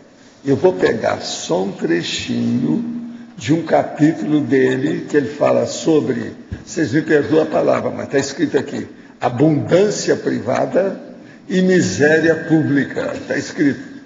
Então esse é o título do capítulo. Agora eu vou ler só um pedacinho para vocês verem como esse negócio de mecenato e o processo do capitalismo selvagem está ficando cada vez pior. Por isso que ele está escrevendo o Mal Rom da Terra. Hoje, o CEO, que é aquele cara que é o maior, sabe como é que é? Administrador, empresário e etc., do Walmart, fatura 900 vezes o salário do empregado médio. Presta atenção. O cara que dirige o Walmart, ele tem 900 vezes o salário do empregado médio. Cada mês ele recebe o total de 900 pessoas. Tá certo? Durma com barulho desse. Onde é que tem justiça, equanimidade dentro do processo da matemática aqui? Agora, outra coisa. Na verdade, a fortuna familiar dos fundadores do Walmart, naquele ano, foi estimada, isso em 2005, faz 6 anos, foi estimada em 90 bilhões de dólares. O mesmo valor da renda somada dos 40% mais pobres da população dos Estados Unidos, ou seja, 120 milhões de pessoas. Vocês estão entendendo bem? Quer dizer, aquela família de alguns elementos do Walmart equivale a 120 milhões de estadunidenses, quer dizer, de norte-americanos, em matéria de renda. Está tudo errado, gente. Isso é o que é o capitalismo selvagem. Agora, ó, isso é dele aqui, ó. Página 25 do livro dele, Mal Rom da Terra. As insatisfações do presente. Agora, vocês sabem que esse homem aqui já mostrou uma série de condições, as bobagens desse povo que fica aí, que tem cartaz danado e tem cada rombo, cada trafar enorme, ele mostra tudo. Agora, ele escreveu esse livro porque ele fala a verdade. Então, uma pessoa escreveu para ele, uma moça. Ele, então, resolveu escrever o livro. A moça escreveu para ele dizendo, sabe, que ele era uma pessoa que estava falando a verdade, que ninguém mais gosta de falar nisso. Então, ela falou mais ou menos assim: o mais notável a respeito do que você disse não é tanto o conteúdo, mas a forma. Fala de sentir raiva da nossa inação política. Escreve sobre a necessidade de discordarmos de modo atual de pensar, voltado para a economia, e sobre a urgência de voltarmos ao debate público com base na ética. Ninguém mais fala assim. Isso foi a dona que escreveu para ele. Realmente, olha no Brasil. No Brasil não há mais muita crítica, não há debate, não há nada. Não há nem oposição boa de nada. Agora, então, depois disso ele escreveu aqui, por isso escrevi esse livro. Esse homem é sério, muito bom. Agora, eu estava olhando por exemplo, aí na televisão ontem, que é um tal procurador aí da República, que é um advogado que chama Hage, H-A-G-E. Eu não sei se vocês conhecem. Esse homem, por exemplo, estava falando do processo do direito no Brasil, da advocacia, da jurisprudência, do jeitinho que eu penso. Esse homem precisa de saber como é que ele é. Eu pedi para ela agora ver quem é o homem. Para a gente saber como é que esse homem é, porque esse aí está falando a verdade. No Brasil, advogado tem uma função séria lá dentro daquilo que ele faz, e ele falando a verdade. Ele começou a falar com estatística tudo na mão. Por que é que a jurisprudência anda a passe de cágado? Quer dizer, a morosidade, a lentidão, que é verdade. Por que é que tem isso tudo? O processo das prisões, aquilo que eu falo, que eu relatei esse negócio no meu livro há vários anos. Esse homem estava falando. A superlotação. Então esse aí é para a gente ficar de olho nele, que parece que é uma estrela, pelo menos defendendo alguma coisa mais séria. Agora ele fala com veemência. Esse homem já tem mais de 70 anos, sabe? Muito sério. Vamos ver como é que ele é, como é que é a vida dele, o que quer que diz. Esse aí é que vale a pena a gente observar. Ele deu um show na televisão ontem, junto com um cara que estava falando que é um advogado e um outro falando junto dele. Ele engolia todo mundo na hora que ia falar. Agora, a dona que dirige lá o negócio, que é aquela Weitbogel, aquela dona, falou assim, não, nós temos que continuar nisso, a gente volta na terça-feira que vem. Então, terça-feira eles estão lá de novo. Você está entendendo? Que ela ficou entusiasmada com o negócio. Não dá para parar por aqui, a gente continua na terça-feira. Cada homem. Então, vale a pena a gente pensar essas personalidades para nós estudarmos aqui. Agora, esse falando da verdade da jurisprudência do Brasil, que eles não querem melhorar, estão fazendo estudo, é porque estavam debatendo nova alteração que eles querem fazer de jurisprudência, que não vai resolver nada. É tudo 6 com meia dúzia. Vai ficar tudo a mesma pasmaceira, tudo mesmex. E o homem lá falou, isso não adianta nada, tudo tapiação. A jurisprudência do Brasil. Agora veja, se nós não olharmos a jurisprudência, nada aqui vai melhorar. Porque quando os jurisconsultos falham, os meliantes tomam conta do poder. É o que está acontecendo agora. Vocês estão vendo que estão vários pessoas aí eminentes, ex-presidente dos Estados Unidos, do Brasil, falando para descriminalizar as drogas. Quer dizer, porque houve um fracasso. Olha, tem que dar um jeito na política deles que está fracassada, mas não é só em droga, é em tudo. Um monte de coisa. Inclusive jurisprudência. Agora não. A hora que eles jogam a toalha, quem é que vai mandar nisso aqui? Os traficantes? Quer dizer, eles vão passar agora o governo para o governo paralelo dos traficantes. É isso? Se vão descriminalizar as drogas, é passar para e mostrar, não, o nosso governo está fraco. Houve a derrota, há um fracasso total com as drogas. Vamos deixar que os traficantes tomam conta. Como é que vai ser? Isso é o governo paralelo que vai tomar conta do governo, da nação, da política, da sociologia, de tudo. Nós temos que pensar nisso. Agora, professor Adriano, não seria melhor mecenologia no lugar de mecenatologia, toda vez que a origem do termo vem de Caio Cilínio, ou Cilino, mecenas?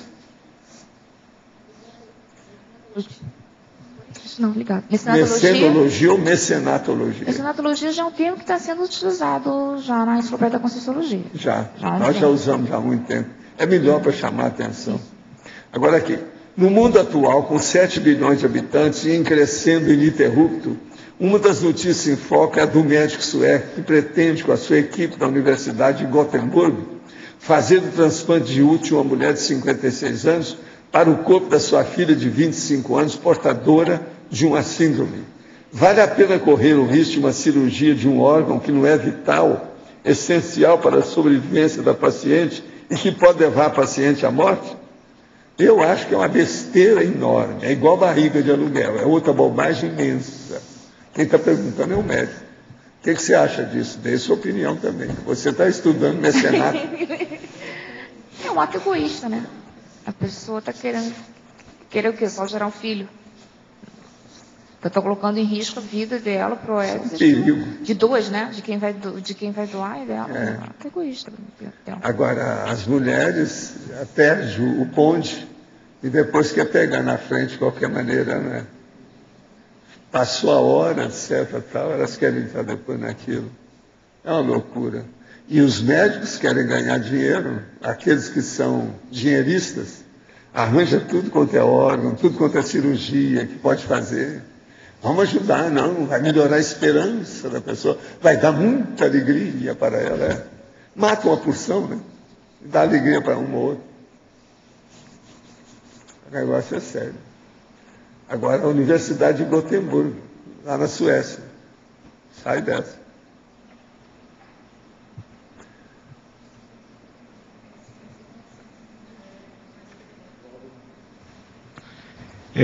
Quando o senhor comentou a respeito das pessoas que fizeram mecenato no passado e de alguma forma favoreceram o curso intermissivo, aquelas pessoas que passaram pela monarquia e saíram mais ou menos bem, seria também por isso? São esses que estão aqui, senão, como é que vai?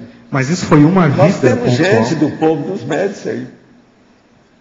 Agora, estão fazendo força, né? Alguns estão um pouco assim, um pouco ainda trôpego, mas está aí. Mas foi uma condição esporádica, aconteceu uma vez, pontual, ou Não, crescendo? Todo mundo aqui já repetiu tudo. Ninguém entra dentro de um processo porque fez alguma coisa uma vez só. Tudo dá uma repetição daquilo e às vezes mais de uma vida, são várias vidas. Senão não chegaria nisso. Tudo nosso é um processo de acumulação e acervo e bagagem de hábitos positivos. Tudo o nosso caminho é esse. Então ninguém aqui, tudo este bom que vocês têm hoje, vocês não fizeram isso uma vez só. Fizeram o básico para chegar nisso, porque senão não fixaria na sua personalidade esse tipo de trabalho. Isso aí é meu estudo sério. Eu tenho plena noção disso e confiança nisso que eu estou falando. É baseado nos parafatos. Eu já vi.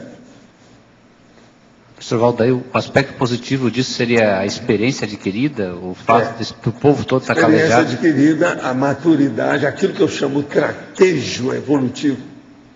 Traquejo evolutivo. Agora, o que a gente precisa mais? O que é que seria o ideal para isso? É o parapsiquismo cosmoético. Isso seria o prioritário. Que é o que eu me bato aqui com vocês. Agora, é justamente a falta desse parapsiquismo cosmoético que muitos aqui ainda têm monovisão, ainda não alcançaram aquilo que nós chamamos de cosmovisão. Você entende? Por causa da multidimensionalidade. Então, com a multidimensionalidade, a cosmovisão se amplia e a pessoa é tudo levar para o ultra, o cosmos, o mega, o macro, tudo vai para grande. Você está entendendo? Há uma expansão do processo. Então aí a pessoa sobrepaira, ela vai ser generalista, ela vai ser atacadista, tudo muda. Então, é essa cosmovisão que vai fazer a pessoa evoluir numa velocidade maior, né? Maior. Vai dar a dinâmica para a gente conquistar o quê? Essas coisas que eu falo. Penex, Ofiex, Complexo, despertologia, ou dispersidade. Depois, semiconsciex, teleguiado, autocrítico, evoluciólogo, serenão. Esse é o caminho. Agora, o melhor da história é que aqui nós falamos tudo, antes, durante e depois. Tem princípio, meio e fim. Tudo coordenado com coerência, lógica e racionalidade. O único problema que nós temos é o seguinte, é debater. Porque aquelas pessoas que sabem debater mais, elas nem sempre estão aqui conosco. São essas que eu vivo convidando aqui todo dia. Elas deviam vir aqui, olhar olho no olho, olhos nos olhos, para a gente mostrar a realidade. Entendeu como é que é? Porque contra fato nós não vamos brigar. Então o problema nosso aqui é de debater os fatos. Mas, por exemplo, a gente tem vários de nós aqui que estão, vamos dizer, estão em subnível com relação ao que a gente fez, o que a gente realizou em outras vidas passadas. E nas vidas passadas, a gente teve essa condição acentuada, não teve? Ou foi um... Não, do nível que nós estamos aqui, a maioria de nós todos, para não falar todo mundo, que a gente nunca sabe, né? E em matéria de consciência, a gente nunca sabe no processo de exceção, como é que é, da regra, aquele negócio. Mas o processo, sim, a maioria absoluta, nós estamos na melhor época, é essa. Então a gente tem que aproveitar enquanto nós podemos. É aquilo que eu falo. Essa vida nossa vale por 15 das outras que nós tivemos. 15, você põe aí 1,5 milênio na história. Então essa vida está valendo 1,5 milênio de tudo nosso passado recente. Eu não estou falando do remoto, não, porque esse aí, se falar, fede. Tem que falar daquele que já tem algum perfume. Alguma coisa, que já não está só com mau cheiro. Mas mesmo em relação ao aproveitamento dos nossos trafores, dos nossos talentos, o que tem? A gente poderia estar, digamos, a gente poderia estar melhor. Agora a gente está em subnível e com relação às outras. Nós fizemos tudo que foi possível. O negócio agora é ver esse presente que já é o futuro. Examinar a coisa nossa nesse instante. Ver o que nós fazemos com isso hoje. E esquecer o passado que não resolve. Só lembrar do passado para não repetir os erros que nós cometemos. Esse é que é o caminho. Mas o negócio nosso é o presente e o futuro. O presente já é o futuro. Olha a prioridade disso. Vê se tem inteligência no que nós estamos falando. Isso é conscienciologia pura. Professora Adriana, uma pessoa me fez um favor que custou dinheiro. Fiquei de pagar, mas por fatores novos que não pude ressarcir a essa pessoa. A mesma disse que eu já havia perdoado a dívida. Que ela já havia perdoado a dívida. Porém, sinto-me devedora e muita vergonha por não poder fazer o pagamento da dívida. Como superar esse sentimento se ainda não pude realizar o pagamento, pois acho que não cumpri o prometido? Eu acho que assim, não, primeiro, é questão que tem que sentir se realmente a pessoa que emprestou para ela, se para ela está tudo bem. Então, esse é o primeiro ponto, né? Para saber se a outra não... Se para outra pessoa, se você sentir que está tudo bem, aí vai se complicar, né? Mas eu acho que a pessoa... Eu acho, aqui ó, num caso desse, eu já vi vários casos assim. O ideal seria ela estudar essa benfeitora dela, o que essa benfeitora gosta de ajudar os outros. E ela, que recebeu ajuda, procurar ajudar essas pessoas que a outra gosta. Com isso, ela vai ressarcir o negócio em alto nível. Agora, ó, tudo é voluntariado, tudo é um processo de interassistencialidade, muito positivo. Muita gente faz isso e limpa a barra. A ficha fica limpa, o saldo melhora. Para você de novo. A verbetógrafa. Coincidentemente, há pouco recebi um telefonema da LBV, a Legião da Boa Vontade, pedindo a doação de dinheiro, qualquer valor, para a compra de leite para crianças. De que forma saber a idoneidade de instituições que solicitam essas doações? Já ligaram para minha irmã anteriormente, ela quis doar o leite propriamente dito, indo visitar as crianças, mas eles queriam mesmo era doação em dinheiro. A LBV tem um negócio, eu não sei se você sabe, mas teve um negócio daquele baile que o cara deu, uma reunião que o cara fez, que era o chefão da LBV, né? Um monte de gente, foi um escândalo que apareceu tudo quanto é jeito. Quer dizer, às vezes tem desvio de dinheiro, sim. Diz que tem imóveis enormes, Granfino, com muito Fausto dentro da história deles. Tudo isso é um caso para estudar. Revista, Paiva Neto, que é o nome dele. Parece que ele deu o chefão ainda, né? O Alziro Zarura era um grande cara, aquele ajudou muita gente. Eu conheci o Alziro de perto. Eu subi morro no Rio de Janeiro com um saco nas costas para distribuir comida, junto com o Alziro, lá no Rio de Janeiro. Então esse eu conheci. Mas esse aí é um perigo. O negócio tem documento disso, é só pegar a mídia passada aí lá no nosso cosmograma, tem tudo lá. Professor, por que não cita nas pontuações, na sua lista, o número de jornalistas, infocomunicólogos e profissionais de marketing da CCCI? É porque não deram. Se perguntar para a Cris, esse pessoal precisa aparecer mais, ser mais energizado. Então, ó, ela já está dando aqui, talvez é o caso, dar isso para a Cris. Aqui, ó, Denise Paro, Amauri, Chico Mauro, Cíntia Braga, Mabel Teles, Tânia Crespo, Leandro Martins, Gustavo Stein, Alexandre Dung, Marcos Dung, Cláudio Monteiro. Quem está falando é o Cláudio. O senhor não acha que é preciso divisão técnica nessa área também? Sim. Agora deixa eu ver. 1, 2, 3, 4, 5, 6, 7, 8, 9, 10, 11. Já tem 11, já pode pular. Eu vou te dar esse aqui que é bom. Vamos colocar na listagem. Tem mais outros profissionais que eu acho que já devia expor. Precisa aumentar essa lista. Agora aqui. Os bilionários que o senhor comentou são, na maioria, boas ou más pessoas? A maioria feliz? Não. Os que eu conheci, vamos dizer, você não pode dizer que seja feliz. Porque todos que eu conheci não sabiam mexer com energia. Então, para mim, não pode ser feliz uma pessoa que não sabe mexer com energia. Isso é a minha regra. Cada um tem seu padrão. O meu padrão é esse. O que vocês acham? Tem lógica isso que eu estou falando? Nós conhecemos o que é EV?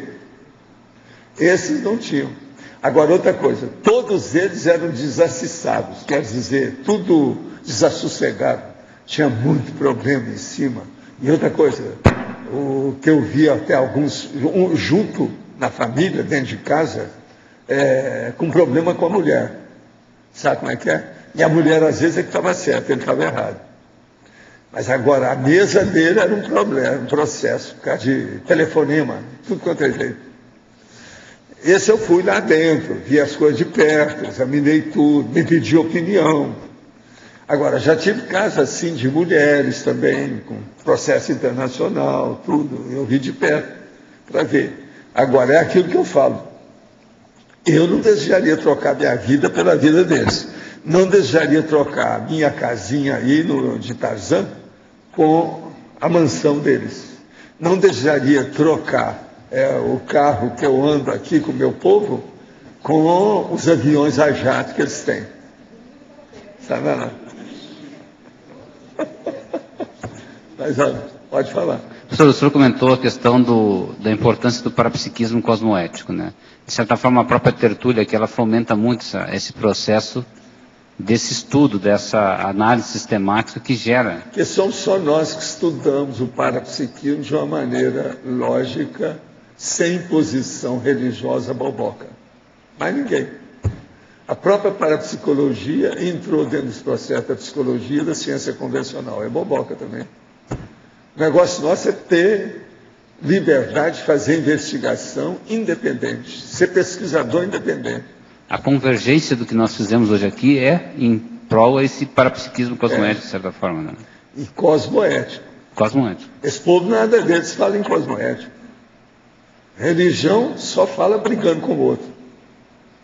Toda religião é um exército que está em combate com as outras religiões, são outros exércitos. O tempo todo é só isso. Não existe religião universalista. Vamos pôr isso na cabeça. O povo não quer entender isso. Ninguém fala nisso. É um tabu. Não há religião universalista. Todas elas estão se defendendo e querem acabar com a outra religião, para todo mundo sair de lá e vir para dele. Meu Deus é superior ao seu. Isso é uma loucura. Então isso tudo tem que acabar aí. Então falar em parapsiquismo na religião é zero à esquerda, é perder tempo. Não é por aí.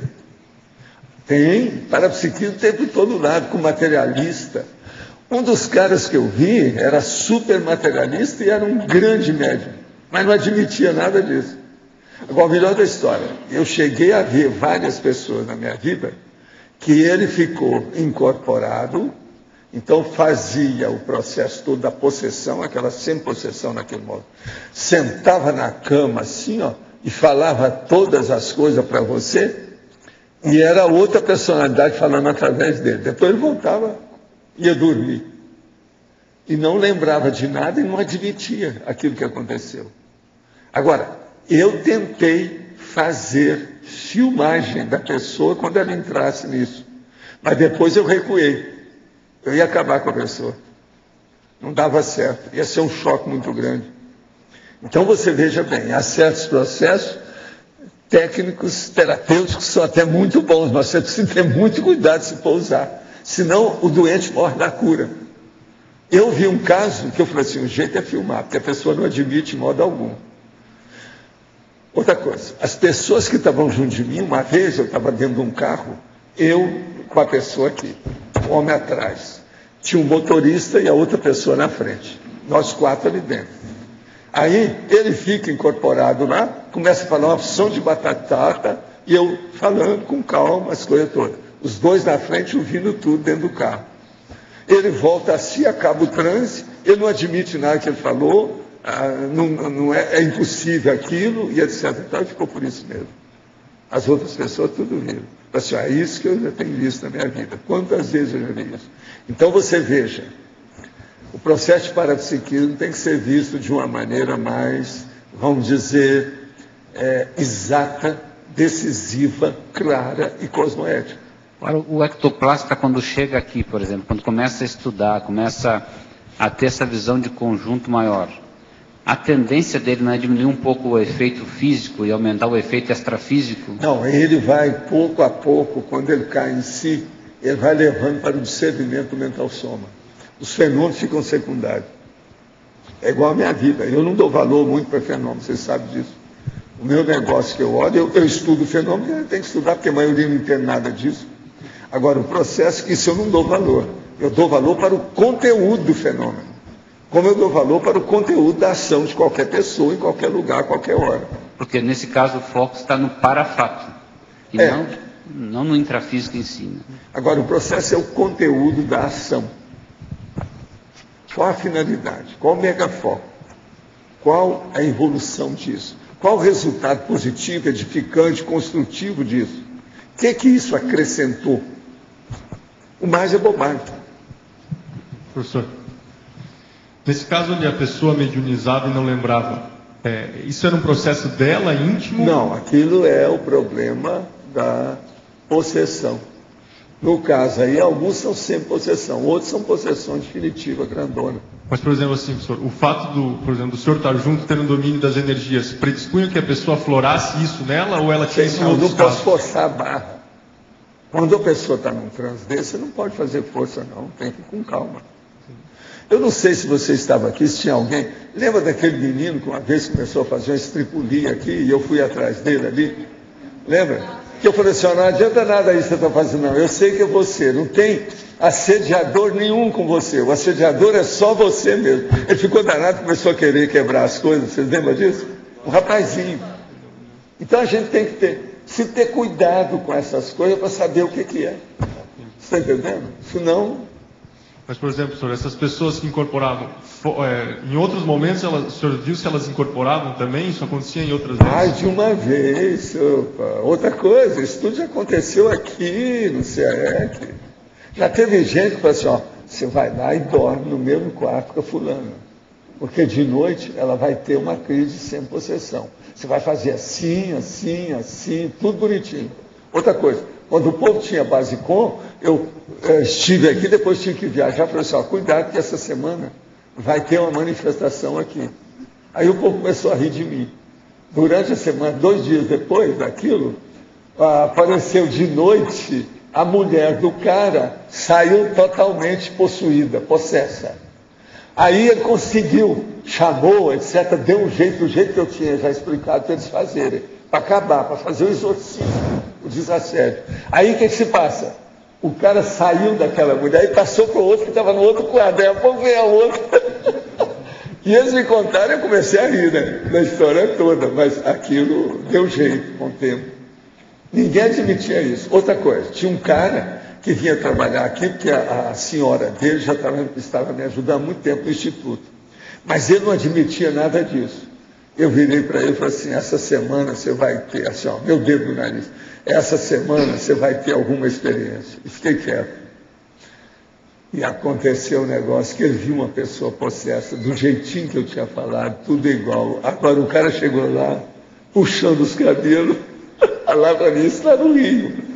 Tudo isso aconteceu. Gente nossa aqui. Entendeu? A partir daquele dia, ele admitiu tudo. Não, vou começar a estudar o parapsiquismo. O negócio existe, a possessão. O negócio é muito sério. O negócio não é assim. Então, o problema, a gente tem que ter experiência. Quando falta vivência, você tem que ir com calma. É aquilo que eu chamo o casca-grossismo. Se o cara é casca grossa, tem que ir devagar. Agora, tem uma esperança. Se ele é lógico, se ele tem racionalidade, você pode expor a situação, que ele vai limpar a situação toda e vai limpar. Ele caminha melhor. Se de ter racionalidade. Professor, aqui na frente. Em cima desse tema, né, tem alguns atributos parapsíquicos que eu estou percebendo agora, que a intrafisicalidade dificulta essa autopercepção. Porém, você tem esse atributo, já é seu, só que você não consegue visualizar, não consegue perceber. E agora no trabalho interassistencial... A maioria tem o parapsiquismo ocioso. Ela já tem uma série de sensações, ela já consegue até dominar inconscientemente certos fenômenos, mas ela não dá valor para aquilo. Então, ela fica ociosa, ela não sabe aplicar o poder que ela tem, o vigor que ela tem, a força que ela tem, a inteligência que ela tem. Entendeu? O parapsiquismo, de modo geral, é isso. Mas esse parapsiquismo foi conquistado em outras vidas, né? Em outras vidas, desde que a pessoa era bicho, começou a virar um bicho mais evoluído até chegar aqui. Tudo é um processo animal. E por que a dificuldade? Olha, tem um monte de sub-humanos que já tem parapsiquismo. Pensa nisso. Então, parapsiquismo não é uma coisa só de homem, não. Eu já vi cavalo que sabia tudo. No meio da opção de cavalo, eu falei assim, o terceiro cavalo ele sabe mais das coisas do que os outros, tem mais sensibilidade. Aí aconteceu uns fatos que o povo viu em cima do lance. Inclusive, teve um fato desse, na época que o Kohlenberg tinha o Haras dele lá, que aconteceu isso. Eu falei assim, tem um cavalo aí que está mal assistido. Se eu chegar lá, ele vai gritar. A hora que eu vi, falei qual era, que estava lá dentro das baias. Falei, na hora que eu passei, o cavalo só faltou saltar em cima de mim. E estava assediado. Você está entendendo como é que é? Eu estava me questionando se a gente está relembrando um atributo parapsíquico interassistencial que já utilizou, mas nessa vida, assim, devido a questões intrafísicas, até a mesma forma de pensar, interfere em você rememorar esse atributo, essa característica que você já tem. Você, puxa, tem esse atributo e vou utilizar para assistência. Agora, quando a pessoa começa a estudar, vem as retrocognições também, aquilo enriquece tudo de uma hora para outra por atacado. Muita gente evolui rápido. Por isso que eu acho que entre vocês aqui, muita gente vai chegar à dispersidade, às vezes, nessa vida mesmo. Eu acho. Que é dessa massa que vão aparecer os seres despertos, não são de outro. Então, veja, se chegar à dispersidade é porque houve já um avanço muito grande daquela personalidade em matéria de parapsiquismo. Porque sem parapsiquismo não há dispersidade. O desassediado permanente total não alcança isso sem parapsiquismo. Paulo. Sim. Esses dias o João Paulo fez uma pergunta sobre o que seria importante perguntar caso a gente encontrasse o evoluciólogo. Sua resposta foi de ouvir e ser o mais sincero possível. No caso, ele já teria a nossa ficha, né? Isso é importante para nós no sentido do nosso posicionamento frente a ele? É isso? É o ideal. Você tem que lembrar o seguinte, mexeu com o evoluciólogo ou com o serenão, você está tocando com uma personalidade que sabe mais do que você e que geralmente, às vezes, pode entender mais você do que você mesmo. Então isso é terrível. Pensa bem nisso. Então o problema é dar um jeito da pessoa falar de lá para cá. Não é você querer as coisas suas, isso é bobagem. Veja o que ele pode fazer para falar para você. Ele te ajuda. Você está entendendo, né? O nível. Então é tirar partido dessa condição. Todas essas pessoas que eu vejo que têm uma configuração da parapsicosfera mais avançada, eu escuto mais do que falo. Até ter intimidade, se eu conseguir, né? Ter intimidade com a pessoa. Agora, tem uns que a gente não consegue, que é o caso do velhinho lá de New York, por exemplo, eu não consegui. Entendeu? Entrar mais. Mas isso é o melhor, a gente saber como é que é a situação. Agora, se você deixa, vem muita informação quando é das pessoas assim. Agora, eu vi muita gente que eu tive contato e desconfiei que assim, essa pessoa possivelmente é um evoluciólogo. Mas não tive mais chance depois de levar aquilo em andamento. Isso também prova que ele era evoluciólogo. Você está entendendo? A mesma linha seria para seguir com o amparador. Tinha, por exemplo, um homem lá em Botafogo, no bairro de Botafogo, que nós encontramos umas 3 vezes, assim, rapidinho, e uma vez eu fui à casa dele. Esse homem eu desconfiei que ele era evoluciólogo. Agora, por quê? A biblioteca dele não era tão grande, mas era super especializada. E ele sabia tudo sobre o processo de profecia e coisas do passado. E tudo que ele falou, eu não achei nada furado. Você está entendendo? Então o homem tinha uma noção exata disso. Agora, lá pelas tantas, quando eu fui procurar o homem de novo, eu queria abrir o jogo sobre umas coisas com ele, ele tinha dessomado. Agora, eu acho que ele permitiu que eu fosse à casa dele, porque ele sabia que ele ia morrer. Ele não está com jeito de nada disso. Agora, ele me falou uma série de coisas da minha vida, tudo certinho. Falou sobre os fenômenos, tudo certinho. Depois, as coisas que eu perguntei para ele, tudo certo. O homem sabia das coisas. Agora, o povo que estava com ele, gente da família, aquela coisa toda, ninguém sabia. Todo mundo respeitava demais o homem, mas ninguém dava valor para ele. Dava valor assim, intelectual. Não, ele é um grande intelectual, uma cabeça, uma inteligência, muito culto, mas ficou só nisso. Agora, pelo jeito dele, eu sei. Agora, depois que ele dessomou, eu não encontrei também com ele. Eu já tentei ver, mas depois não sondei mais, não vi nada. Mas esse aí, por exemplo, eu acho que ele era um evoluciólogo. As coisas que ele falou de passado, os negócios todos da história, era tudo as minhas notas, meus negócios todos. Tudo em cima do lance, tudo certinho, alto nível. E com uma segurança absoluta. Ele falava um fato e deduzia para o outro, para o outro, para o outro, juntava aquilo tudo e mostrava tudo para você. Agora, esse homem nunca foi, nem de universidade, nunca apareceu em nada, nunca vi nada que ele escreveu. Ele ajudava muita gente, isso eu sei. E o povo tudo respeitava o homem, e ficava só por ele. Agora, eu visitei o apartamento dele em Botafogo uma vez. Nós debatemos uma opção de coisas sobre o passado. E várias vidas. Naquela ocasião eu estava estudando a biografia do povo. Estava com tudo na ponta da minha língua. O homem sabia tudo. Tudo que eu perguntei, tudo em cima. Então eu falei assim, esse cara só pode ser um evolucionário para saber tanta coisa desse jeito assim, não é possível. Agora, bem mais velho do que eu, né? Naquela ocasião ele já devia de ter entre 60 e 70 anos. Bem sério. Tinha gente que conheceu, chegou a falar nele, que eu vi, mas eles não sabiam quem era a pessoa. Você, às vezes, pode saber de uma pessoa, mas não sabe exatamente quem é a personalidade, né? A ficha da pessoa, o pedigree dela, entende? O currículo, eles não conheciam bem como é que era. Então, a vida é isso, você tem que fazer. Eu, por exemplo, com ele eu não errei nada, porque eu só ouvi mais do que falei qualquer coisa. E fiz o que eu pude, para entender. Agora, tem muito disso. Tem muita gente que se encontra na hora que está indo embora, que às vezes aquilo poderia te ajudar. E tem muita gente que se encontra na hora que ir embora, que você poderia ajudar mais, se ele estivesse aí. Então, uns são eles que perdem, outros somos nós que perdemos. Isso faz parte do serviço.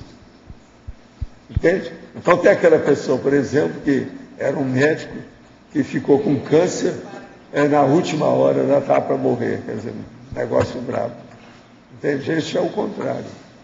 Se ele estivesse aqui conosco, ia longe. O outro que eu vi que desenvolveu, que ele saía até fora do corpo, ficava comigo lá no pandeiro, quando eu encontro com ele, o cara está doente. Nem pude tocar no assunto com ele, que não dava, não. Como é que vai fazer? Então, esse processo da acabativa da vida, a finalidade última, a finalização, precisa a gente estudar. Então, arruma tudo que você pode enquanto você está aí, com boa disposição, porque de uma hora para outra pode acontecer uma série de coisas. A gente tem que estar preparado para dessomar, seja lá o que for. Muito sério. Agora, Adriana, eu quero te agradecer muito e espero esse livro que você vai escrever. O livro você pode escolher o que é que você vai fazer, mas sobre o mesmo tema. Né? Agora, você pode colocar com esse título ou aquele outro que foi sugerido, o problema é seu. E nós estamos esperando. Eu já falei até capítulo do livro para ela. Vocês não acham que eu já ajudei alguma coisa? Vamos em frente, que você é brilhante nisso aí. Os nossos comerciais, por favor.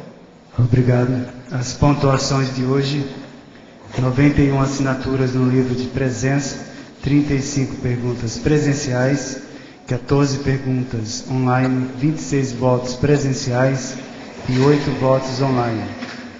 Hoje temos os recados da Neida sobre o programa de aceleração da erudição, a Vera sobre o Web Conference da Apex, João Paulo sobre o curso Consim Cobaia, a Valdirene sobre o acoplamentário e a Patrícia sobre o SCP-3. Lembramos a todos que amanhã começam os ensaios do Festival de Inverno, a partir das 8h30 no Discernimento. Boa tarde a todos. Estamos aqui para convidá-los a participar do PAI, do próximo PAI, Programa de Aceleração da Erudição. O tema desse PAI será a Biografia de Parapsíquicos. Ele inicia amanhã com uma aula inaugural, na parte da manhã, das 8h30 até as 11h30, e o tema será Parapsiquismo na Filosofia Clássica, e será proferida pelo professor João Ricardo Schneider. Essa primeira aula, gente, ela é gratuita. Então, quem tiver interesse, vai ser realizado na sala 2 do pavilhão parapedagógico do CIAEC. E para quem tem interesse em participar do curso, ele inicia dia 17 e leremos algumas obras, a exemplo das biografias de Eusébio Paladino, Mirabelli, Blavatsky, Barçanufo e outros. Nós temos 25 vagas presenciais e 80 vagas online. Então, para maiores informações, busquem a recepção do CIAEC, telefone 45-3525-2652, ou e-mail para contato@reaprendência.org. Participem, estão todos convidados. Boa tarde. A Apex convida para a webconferência deste sábado, às 15h30, com a professora Marta Ramiro. A temática é o vínculo proexológico. Principais tópicos: programação existencial, vínculo consciencial, vínculo proexológico. Acesso gratuito através do site da Apex, www.apexinternacional.org. Obrigada. Boa tarde, eu venho falar sobre o curso Consim Cobaia do Conscienciograma, realizado aqui no CIAEC pela Consus. O curso tem 10 vagas e ele tem uma duração de 5h30. É um curso mais compactado para a pessoa poder participar. E você que vem para a Escola do Parapsiquismo, que vai ter um módulo no dia 8, pode participar do curso no dia 7. É um dia anterior e tem direito a desconto. Então, o participante da Escola do Parapsiquismo tem direito a desconto nessa versão de julho. Dia 7, quinta-feira próxima, vai ter início. São 10 vagas com 3 sorteios. Mais informações no CIAEC. Obrigado. Boa tarde a todos. Eu quero convidar para os cursos acoplamentários do mês de julho. O primeiro vai acontecer de 15 a 17 de julho, com a temática intensivista, com os epicons Leonardo Fermata e Adriana Lopes. E o segundo acoplamentário será de 25 a 27 de julho, com a temática parapsiquismo. E os epicons serão Mário Oliveira e Marina Tomás. Maiores informações na recepção do CIAEC ou através do telefone 45-3525-2652. Obrigada. Boa tarde a todos. Eu estou aqui para convidar para o curso SCP-3, que é um curso de campo, em imersão, ou seja, todos os alunos se hospedam num hotel durante um final de semana, e é um curso de campo onde a temática principal é assistência extrafísica, envolvendo todos os participantes e as redes de contato, os familiares desses participantes também são assistidos durante o curso. O curso SCP-3 acontece em poucas ocasiões. Em 23 anos de IPC, nós estamos com o 7º SCP-3. É um curso sem pré-requisito e é uma grande oportunidade para convidar familiares, para convidar amigos, gente que nunca fez atividade na Conscienciologia, mas que tem vontade de conhecer, de participar de um curso de campo. O curso SCP-3 vai acontecer na cidade do Rio de Janeiro, no mês de setembro, 16, 17 e 18 de setembro, e o EPICOM é o professor Alexander Steiner. Vocês podem se inscrever ou pedir informações em qualquer unidade do IIPC. Obrigada. Um último informe. Informamos que a previsão de tempo para amanhã no CIAEC é de 0 graus. Então estejam preparados. E o verbete para amanhã, o trem de grande velocidade evolutivo, TGV evolutivo, especialidade autoevoluciologia, o autor, o professor Pedro Fernandes. Obrigado pela presença de todos e até amanhã.